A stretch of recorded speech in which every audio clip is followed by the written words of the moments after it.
ఉగాది పురస్కారాలు నిన్న తెలంగాణ ప్రభుత్వం ఇచ్చింది. వాళ్ళు నంది అవార్డులు బదులుగా గద్దర్ అవార్డులని ఇవ్వడం ప్రారంభించారు. అందులో భాగంగా నిన్న చిరంజీవి గారితో పాటు నారాయణమూర్తి గారు వీళ్ళందరూ తీసుకున్నారు. అందులో చిరంజీవి గారు నారాయణమూర్తి గారు చేసిన వ్యాఖ్యలు ఇప్పుడు వైరల్ అవుతున్నాయి. మీకు ఏం కావాలో చెప్పండి అన్న, ప్లీజ్ చేస్తాం.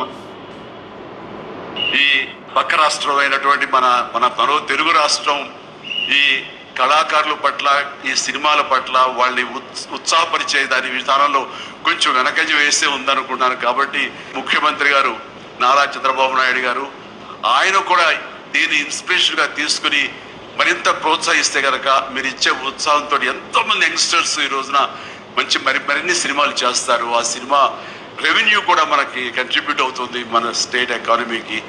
అది కూడా ఒక ఆలోచన పెట్టవలసిందిగా వినమ్రంగా ఇది అక్కడ వేదిక నుండి పాపం అక్కడ కంగారు పడుతున్నాడు రేవంత్ రెడ్డి. ఎందుకంటే రేవంత్ రెడ్డి ఈ అవార్డులు ఇవ్వడం ద్వారా తను గొప్పగా సక్సెస్ అయ్యానని చెప్పుకుంటే వాళ్ళ గురువు గారిని ఆ స్టేజ్ మీద నుంచి నిందిస్తే తెలుగుదేశం అభిమానులు ఆగ్రహిస్తారన్నటువంటి ఉద్దేశంతో ఇక్కడ నారాయణమూర్తి కూడా అదే మాట అడిగారు. దీని మీద ఇప్పుడు నారాయణమూర్తి అంటే ఒక మాట అనొచ్చు, ఇదివరకు జగన్ టైంలో కూడా నారాయణమూర్తిని పిలిపించారు, అది హడావిడి వేరు అన్నది. కానీ చిరంజీవి ఓ పక్కన డిప్యూటీ సీఎం పవన్ కళ్యాణ్ వాళ్ళ తమ్ముడే ఉన్నాడు. బట్ ఆయన ఇక్కడ ఈ మంత్రిత్వ శాఖ ఎవరి చేతిలో ఉంది, ఇక్కడ సినిమాటోగ్రఫీ మంత్రి కూడా జనసేనకు సంబంధించిన కందులు దుర్గేష్.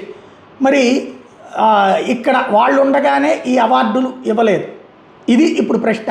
తెలుగుదేశం వాళ్ళు చెప్పేది అంటే 2014 తర్వాత 15, 16 ఆ టైంలో ఇచ్చాను 2-3 ఏళ్ళు. చివరిలో ఈ కులపు గొడవలు పెట్టేటప్పటికి ఆగిపోయింది తప్ప ఇప్పుడు నంది అవార్డులు ఇవ్వడానికి సిద్ధంగా ఉన్నప్పుడు అనవసరంగా వివాదం చేస్తున్నారు అంటున్నారు అన్నమాట.